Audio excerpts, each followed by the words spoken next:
Good day and happiness life mga ka-life change. So sa video ito makikita nyo ang pwesto ni nanay at ng aking asawa. Kasi kumuha po kami ng maliit na pwesto na pwede kami mag-extend ng pagtitinda. Kasi alam niyo naman mahirap ang buhay ngayon. Kailangan talaga sipag, diskarte, tiyaga. At gawa tayo ng paraan para yung extra income, di ba? Napaka-importante niya sa buhay ngayon. Kasi pag steady income ka lang, sahod mo lang yung iintindihin mo na ipambabayad mo ng mga bills, kuryente, tubig at mga panggastos sa bahay, naku, wala talaga tayong maiipon. Diba? So mga ka-OFW, kung wise ka, dapat turuan natin silang magnegosyo.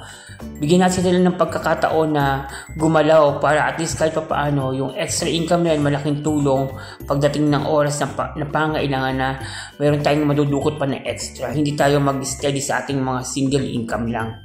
So, ayan guys, kung makikita nyo yung pwesto, maliit lang siya. Pero worthy na rin yung price kasi ngayon ng mga pwesto na ganito. So, kailangan yung renta maipon nila.